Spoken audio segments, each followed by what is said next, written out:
bro. Isang bago, punong-puno, ang dami. Ayun o.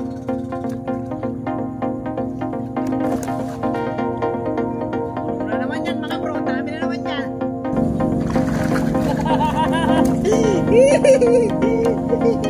Dapat na naman mga bro. Ang dami na naman no. Mga bro, puno na naman. Ayun o, ang dami. So grabe talaga ang isda dito mga bro. Ang dami.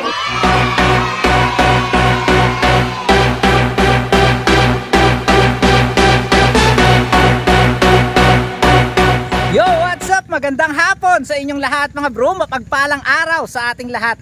Ay grabe, napakaulan ngayong araw. Kahapon, nung isang araw, 4 na araw na yata mga bro, na grabe yung ulan. At yun, dahil sa sunod-sunod nga na pag-ulan, dahil sa low pressure, ayan, tumaas ang level ng lawa. At naisipan ko na pumunta dito sa ating fishing spot. Ayan, narito tayo sa may Itikan. Naisipan ko pumunta rito at i-check ko kasi mga bro kung meron pa bang natira na mga lumot. So alam nyo naman, yung mga lumot, yun yung pinapain natin sa ating pamimingwit. Kaya hindi na ako nagdala ng pamingwit mga bro, ay baka nga wala ng lumot.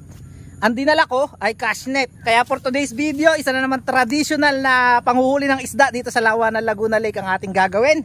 Ayan, dala natin ang ating cash net mga bro. Ayan, ang pinakaluma nating cash net, yung maliit lang natin na cash net. At titingnan natin kung meron tayong mahuhuli dito sa ating spot. Mga bro, kung mapapansin nyo, ang mga halaman dito at mga puno, kitang kita nyo, berdeng berde na naman at buhay na naman ang ating mga bundok. At yan, sa taas nga, sobrang kulimlim na naman, mukhang ibubuhos na naman ng malakas na ulan. Kaya nagdala rin ako ng plastic, tsaka yung cover ng ating cellphone para pagka umulan di mababasa yung ating cellphone no. So yan, ngayon ay solo fishing lang ako. Talaga naisipan ko lang na mag-vlog dahil matagal-tagal na tayong walang vlog. Sabi ko makapag-vlog naman no. Nakakamiss yung ating mga subscriber, mga followers sa Facebook at sa YouTube natin, mga subscriber natin. Talagang once a week na lang tayo nakakapag-upload dahil nga syempre nagiging busy na rin tayo sa ibang bagay. May mga pinagkakaabalahan na rin tayo. Kaya yun, naisingit na lang talaga natin yung pagbablog natin, yung ating fishing adventure. Gayon pa man, pangako ko sa inyo mga bro, na ang ating channel ay hindi mawawala. Kahit once a week lang tayo na mag-upload, tuloy-tuloy pa rin ang Talig PH. Ayan. Ayan, narito na tayo sa ating spot mga bro. Dito lang sa may Itikan. Sa pinakantangos lang ng ating barangay. Ayun, yung barangay Kasili mga bro. Malapit na malapit lang. Kung maaalala nyo, dito tayo madalas na mamingwit. Yan sa may likod na yan. At dito sa spot na to, dyan natin susubukan na mag-cast net. Kaya yun, mag-set up na tayo mga bro para tayo makapagsimula na at hindi naman tayo abutin ng sobrang lakas na ulan, makapag-video tayo. Kasi pagka bumagsak na yung malakas na ulan na yan mga bro, hindi na tayo hindi na tayo makapag-video. So dito tayo. Oops. Yan. Ayan, bago tayo mag-cast net, ay i-check nga muna natin yung mga lumot mga bro. Ayan, tumaas nga ang level ng lawa mga bro. So kung maaalala nyo dati, naglalakad tayo dyan sa may babang yan, di ba? At yung batong yun, niyayapakan pa yung Ethan noong nakaraan, tayo namingwit. Ngayon may tubig na. At yan, may mga water lily na rin dito. At kung mapapansin nyo mga bro, sa mga gilid ng bato, ay tama nga ang iniisip natin. Na wala na ang mga lumot mga bro, na pamain natin. So check natin sa ilalim mga bro, kasi baka nasa ilalim lang na. Dahil nga tumaas sa level ng lawa, baka nasa ilalim lang. Wala talaga mga bro. Wala talaga lumot. Naubos. Oh no. Ayan. Lalaki ng alon. May dumaan malaking bangka. Nasaan ba yung malaking bangkan dumaan? Ayun. Wala na lumot mga bro. Kaya siguro kung tayo ay mamimingwit man sa mga susunod na pamimingwit natin, ang ipapain na natin, kung hindi masa, pangkarpa, ang gagamitin naman natin ay bulate. Or pwede rin kung tayo ay makakapunta dyan kay Bro Winchester, bili tayo ng BSF, Black Soldier Fly, uod, try natin. So kumusta kayo lahat mga bro? Namiss ko kayong lahat. Hey, tagal talaga natin hindi nakakapag-vlog Namimiss ko kayo mga bro pagka ganito na hindi ako nakakapag-vlog. Alam nyo ba pagka naroon ako sa Kabayanan, sa Montalban, lagi ko yung naiisip gusto ko mag-vlog. Kaya sa mga anglers, alam ko meron tayong mga anglers na subscriber dyan sa bandang Montalban, San Mateo. Mag-message kayo sa ating FB page, sa aking Facebook, at sa ating YouTube channel. Mag-comment kayo. Gusto ko sumama sa inyong pamimingwit para naman kahit paano pag nandun ako, ay nakakapamingwit ako at nakakapag-vlog para makasama rin kayo sa ating mga vlog, di ba? Gusto ko mag-try na mamingwit dyan sa mga sa Kabayanan naman, Marikina River. Ang alam ko may mga spot dyan sa bandang San Mateo, sa Montalban, alam ko meron ding spot. Ayan, umuulan na. So sana ay makasama ko kayo at makapag-vlog tayo sa mga susunod na araw, linggo o buwan. Ayan. So magbaskara tayo mga bro. Oops. Okay, ito yung dala natin, yung pinakaluma natin na dala. Tara. Yan mga bro, habang mahina pa ang ulan, pwede pa tayo mag-video. Mamaya kasi pag lumakas yan, wala na talaga. Hindi tayo makakapag-video. Update na lang sa huli pagka ganun. So pagka ganyan na ambon-ambon pa lang mga bro, kaya pa yan ang ating cellphone.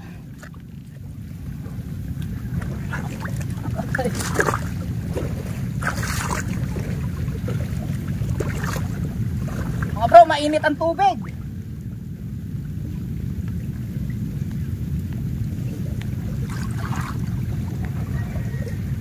Unang hagis. Dikit-dikit.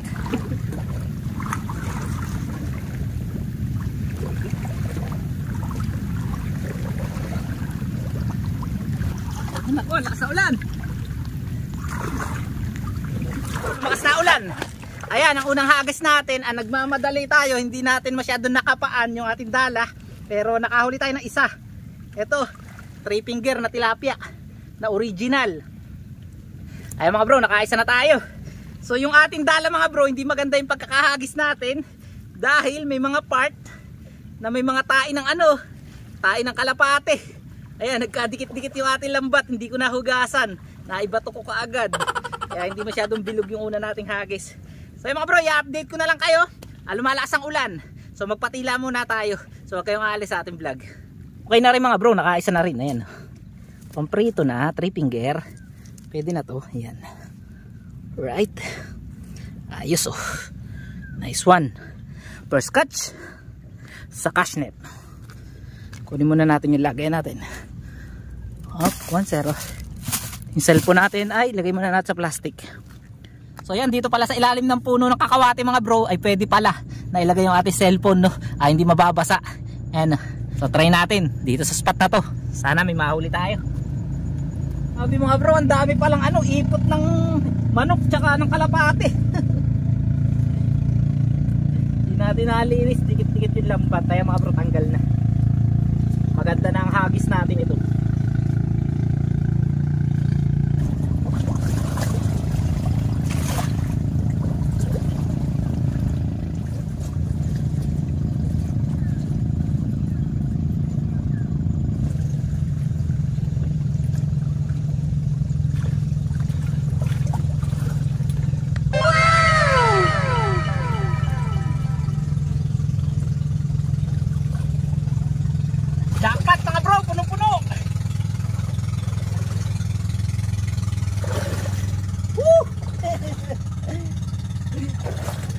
Grabe mga bro, isang bato, punong-puno, ang dami. Ayun oh. Grabe. So isang hagis lang tayo mga bro, napakarami oh. Ayun oh. So ganyan kadami ang huli natin. So kuha muna tayo ng magandang thumbnail mga bro. Grabe yung huli natin dun mga bro, tingnan nyo. Ayun oh. Oh ayan, nalaglag pa yung iba. Ayun oh, ang lalaki pati oh. Mga good size. Tapos may mga arroyo din mga bro. Ayan, madaming arroyo. Pero mga good size, malalaki. Grabe naman yun. Wait lang mga bro, magtatanggal lang tayo. Mamaya ako ipapakita sa inyo yung huli natin. So may maliit din mga bro, babalik natin. So nauhuli natin yung ganito kaliit mga bro, pero palusutin to. 7 kasi yung ating lambat. Number 7. Kaya yung mga ganyan huli. Ito, good size na arroyo.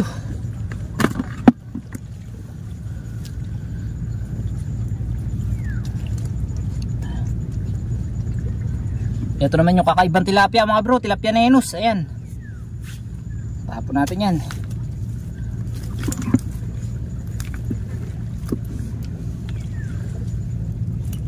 Wah, size. Ito mga bro, maliit to. Maliit.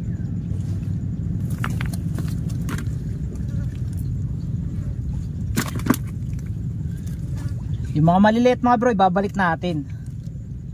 Para syempre naman, lumaki pa, di ba? Hindi naman tayo abuso na mangingisda eh. Kuhanin lang natin yung mga pwedeng iulam na. Hindi naman tayo makakapagdaing din ngayon mga bro, maulan. Kaya yung mga ganyan,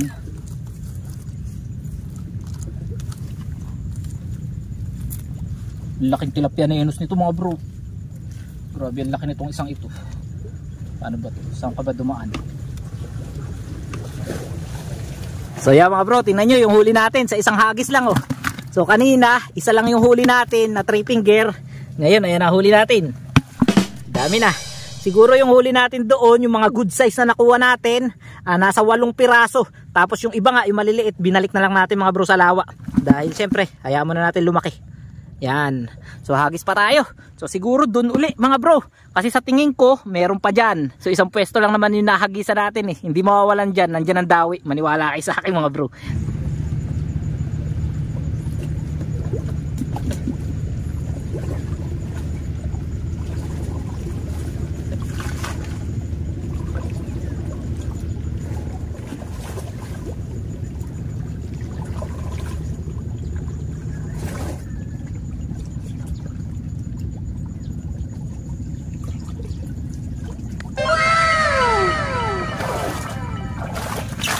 Yan mga bro, dali na naman no. 5 piraso. Mga arroyo, tapos mga good size, ang lalaki. Ayun na. So sabi ko na sa inyo mga bro, dito lang sa spot na to. Hindi na tayo papaalisin dito. Dahil talagang narito ang dawi. So mga ilang hagis pa siguro tayo dito mga bro. Makakahuli pa tayo na madami. Ayan, matutumba na yung ating huli. Yan, syempre yung mga maliliit, papakawalan ulit natin. Ito pa yung isang maliit oh. Makawalan natin yung lahat mga bro. Lumaki pa. Sayang, maliliit pa naman mga bro, mga tunay original, mga native na tilapia.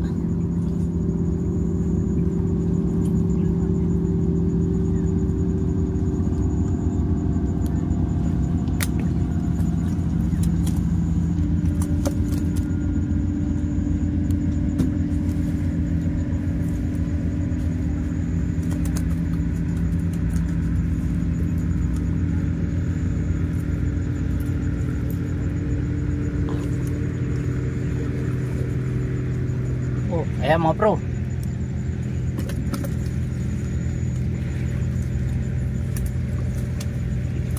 Ito mga bro, laki na naman oh.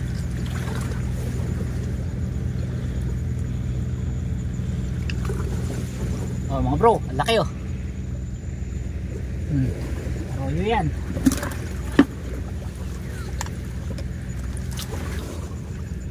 Pero ito good size pa mga bro eh. Pero pakawalan na natin. Medyo kulang pa sa sukat. Ito, tilapia nenos na naman. Dami na talaga mga bro na ganitong klase na tilapia. Ay, maliit ang bibig. Dami. Wala natin. So, update tayo mga bro. Ito, 3 hagis pa lang tayo. Pero kita nyo naman, ang dami na. So, hagis pa. Tara. Dito naman tayo. Katabi lang. So, dito tayo kanina. Diyan naman tayo ngayon. So, tara.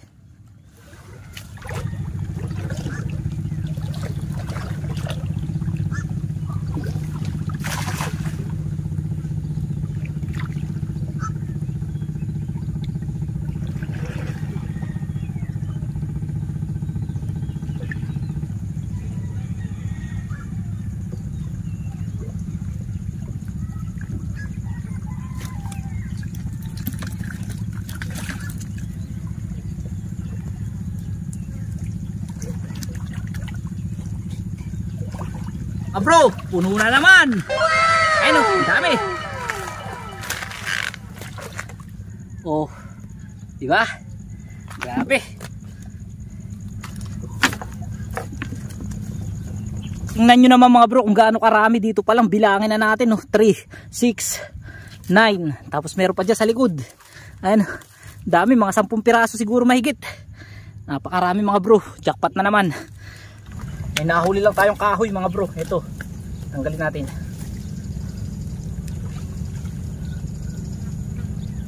Lalaki.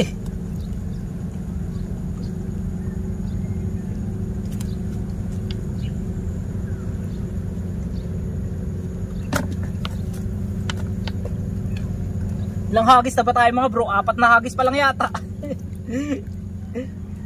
Pero halos ano na, ang dami na nating huli.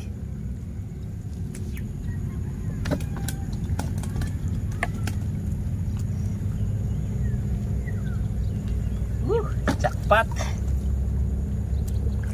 So mga bro, itong mga huli natin na to, ipapamigay lang din natin ng iba.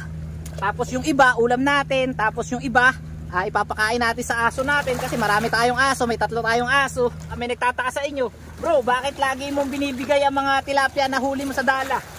So mga bro, pagka ganito kasi, na hindi ganun kalalaki ang tilapia, yung mga ganito dito sa amin lugar, wala rin tong presyo. So ano ibig sabihin mga bro?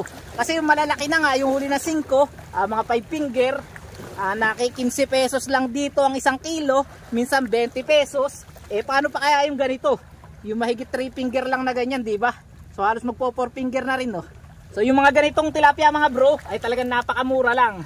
Kaya kumbaga, pag nakakahuli tayo, kung sino may gusto ng ulam, bibigyan natin. So ganyan yun mga bro. Mga ganitong size kasi talaga ng tilapia mga bro, hindi pinapansin dito. Ayan, talaga mga ulam-ulam lang. So, hindi siya pwede pambenta. May mga bumibili mga bro, kaso syempre magkano rin, di ba? Halimbawa, 10 piso 1 kilo, 15 pesos 1 kilo. Di bigyan na lang natin, di ba? Pwede naman talagang ibenta kahit mga 10 piso 1 kilo Yung mga arroyong ganito di ba? Pero mas maganda na rin yung bigay na lang natin mga bro, di ba? At least hindi na sila gagastos ng pang-ulam. Pero sa Kabayanan mga bro, di ba? Doon sa pinupuntahan ko sa Montalban, naku, yung mga ganito mga bro, baka nasa 40 pesos na ang kilo nito. Yung ganito kalalaki tilapia, o mga 60 na. Kaya nga gusto ko magdala ng isda ron mga bro Magtinda kaya tayo ng isda doon. Yan. So dami na nating huli ka agad. Grabe yun. Bro, tingnan nyo naman 4 na hagis pa lang tayo pero sobrang dami na. So hindi natin mauhuli sa biwas ng ganong kabilis, di ba? Sa biwas siguro maghapon na natin tong huli, yung ganito karami. Ano? Ang dami na. Tara mga bro, hagis ulit tayo dito ulit sa spot na to. Mukhang hindi mauubos ang isda dito sa spot na to mga bro. Grabe, kada hagis mo talagang huli. Hagis ulit tayo mga bro. Dahil pa to rito.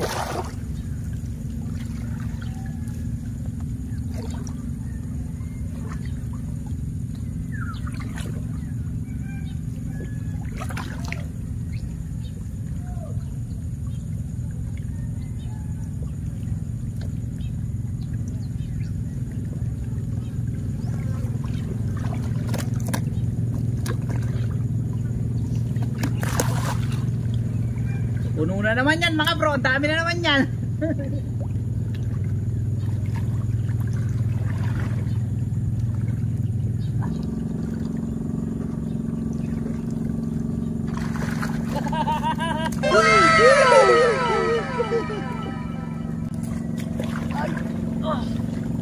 Pato. Jackpot na naman mga bro. Ang dami na naman Ay, grabe isda dito ngayon. So ngayon kasi mga bro, ay panahon na ng taghabagat. Kaya talagang maigi na ang isda rito sa may gilid. Ayun, ang dami. So mahuli kaya natin sa biwas to mga bro. Yung isang hagis tapos ganito karami. Mga bro, tingnan nyo kung gaano kadami. So mga bro, kota na tayo. So bali 5 hagis lang yata tayo o 6 kung hindi ako nagkakamali. Kota na tayo sa huli. So pwede na tayong umuwi. At siguro wala pa tayong 30 minutes. Yan ang mga pangingisda. Saglit lang pero dami ng huli. Lalaki pa mga bro. Grabe. Pwede na tayong umuwi mga bro. Pero hahagis pa ako. Baka sakali mga bro, pagka ganito kasi nataghabagat na, nagkakaroon na ng water lily sa gilid, pangkaraniwan nagkakaroon na rin yan ng dalag. Kasi yan yung mga season na nag-iitlogan na sila. Pag lumalaki yung tubig, pumupunta sa mga damuhan, Doon sila nagbi-breed, nangingitlog. Ayan, nakahuli tayong tilapiyang tunay, oh. Taba, ito yung ulam natin. Ayan, oh. So mga ganitong panahon talaga nag-iitlogan ng mga dalag. Kaya hahagis pa ako at baka sakali makahuli tayo ng dalag, hindi nakapang ulam tayo ng dalag. Masarap ang ulam natin, hindi naman puro tilapia, di ba? Pagka nga mga bro nagkaroon ako ng pagkakataon, isasama ko dito yung mga kaibigan ko dyan sa may Montalban ay nagturo sa akin mag-drive, si Lindon at saka kay Vincent. So shoutout sa inyong dalawa. So sana makasama kayo dito, no? Huhuli tayo ng madaming isda tapos dadala natin dyan sa Montalban. Shoutout sa inyo. Kung hindi dahil sa inyo, baka hindi pa ako marunong mag-drive. At least nakapag-drive na tayo mga bro, no? So plano ko kasi pagka nag 1 year yung aking lisensya mga bro, ay ipapa-professional natin. Tapos susubukan natin na pumasok sa Grab TNBS driver. So wala pa kasing 1 year yung ating ating lisensya. Sana makapasok tayo. Sama nyo ako mga bro sa mga prayer ninyo na sana ay tayo ay maging TNBS driver, Grab driver na. Para meron tayong regular na kinikita. Kasi sa palaisdaan natin mga bro, yearly tayo kumikita dun diba? Matagal makaharvest lalo ng mga nakaraan. Lugi tayo, halos wala yata tayo na harvest dahil nga sa sunod-sunod na bagyo. Buti nga yung ating mga palaisdaan mga bro na kahit papaano naitayo pa rin natin kahit puro palabas yung puhunan So ganoon naman talaga mga bro sa business, diba? Talagang kinakailangan malakas ang loob mo. Pag nalugi ka, dapat sumugal ka ulit. Walang nagtatagumpay pagka sumusuko mga bro Kaya kinakailangan lagi tayong subok na subok, sugal na sugal hanggang tayo magtagumpay sa buhay, diba? So kinakailangan nating matupad ang ating mga pangarap sa buhay. So mga bro, ayan, dami natin huli. So aabis pa ako. Ay mga bro, dito pa rin tayo.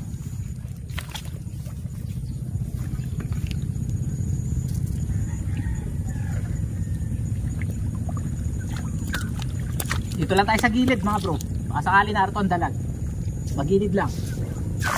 Ay, bakit ang bato?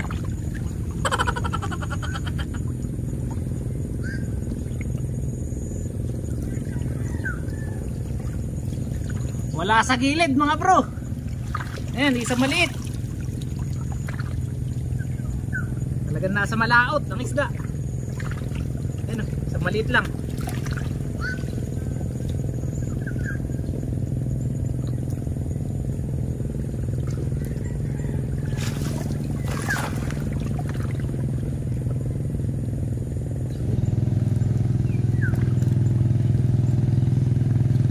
So ayan mga bro, nakaisa malaki lang tayo. Pero parang ito pinakamalaking arroyo. Ayan. So wala masyado rito mga bro, dahil dito medyo putik na. Dito kasi batuhan. Nasa batuhan talaga ang mga isda mga bro. Pero susubok pa rin ako dito sa may mga water lily mga bro, baka sakali makadalag nga. Kota na naman tayo pagdating sa tilapia So ang habol ko na lang makadalag. Laki nitong isang ito. Ayan. Laki. So mga bro, umuulan na naman. So cut video muna tayo, update na lang maya maya. Huwag kayong alis sa ating vlog. 1 hour later.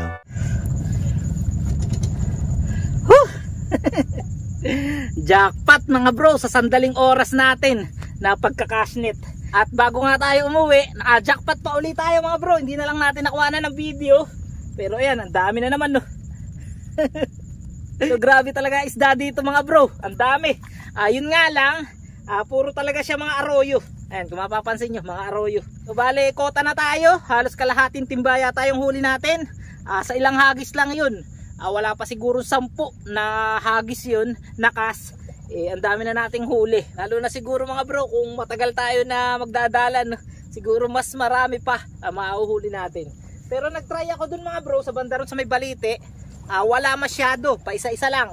So nagtry din ako dito banda papuntang Bumbong. Wala rin, 2 piraso, 3 piraso. So iba talaga sa pwesto na to. Napakarami talaga nahuhuli. Ayun. So ngayon ay tatanggalin na natin itong mga to mga bro, para tayo makauwi na rin. Kasi tingin ko ang oras ngayon mag-aalas 5 na. Di pa ako nakakapagpatuka ng mga kalapati mga bro, tsaka manok Kaya kailangan ko na rin umuwi.